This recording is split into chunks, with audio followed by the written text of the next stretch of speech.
मुकेश राज राज राज कहाँ घर है? माटोल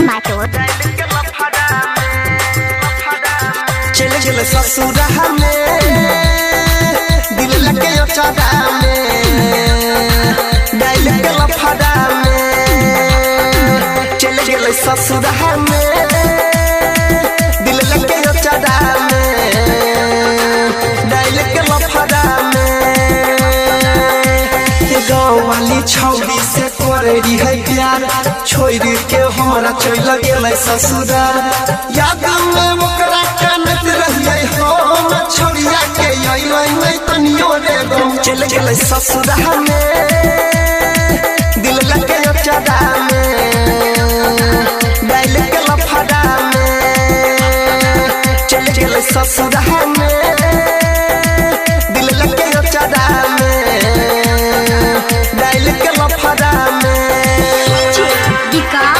आपका नाम क्या है? और आपका? डीजे मुकेश मुकेश मुकेश मुकेश मुकेश मटियाला सीतामढ़ी। कहाँ घर बा तुहार?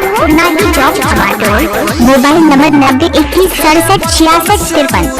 हमारा संग में हंसे त खेलत रहलई रे हंसे त खेलत रहलई रे अरे दिल से हमारा खेल गेलई पहिले कहियो नहीं खेललही रे पहिले कहियो नहीं खेललही रे। डीजे मुकेश दीवाना माटोल। हेरे बचपन से वो तो हमारा संग में हंसे त खेलत रहलई रे हंसे त खेलत रहलई रे अरे दिल से हमारा खेल गेलई पहिले कहियो नहीं खेललही रे पहिले कहियो नहीं खेललही रे हमरा संग छौरी कल पे खेलवार कलियै भरोसा निकल गेलै गदेदार याद में ओकरा के नहीं छियै हम छोड़िया के तनिको नहीं अइलै सदम झूठा के खलकै वो क्रिया कसम देने गेलै हमरा दिल में जखम चल गेल ससुरा में दिल लगे चढ़ा में डाल के लफड़ा में चल गेल ससुरा में दिल लगे चढ़ा में डाल के लफड़ा में। का नाम हो तुहार?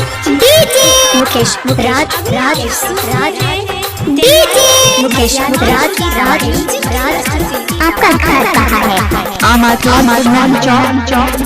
छोड़िया सबसे सुनई रे भैया नहीं लागे भाई हम दिल नहीं लागे भाई हम दिल जान से ज्यादा चाहलिए हम जे कदा गेले दसरा से मिल गेले दसरा से मिल। डीजे मुकेश दीवाना माटोल।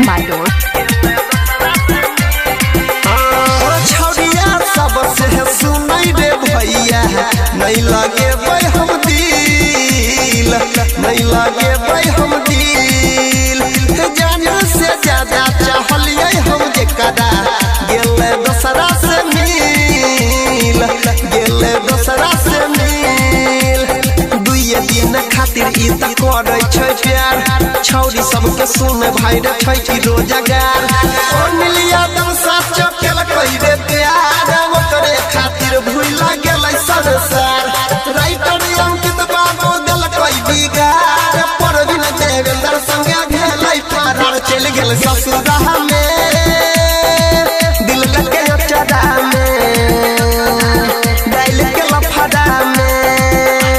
हेलो के बजे छी? डीजे मुकेश मुकेश मुकेश मुकेश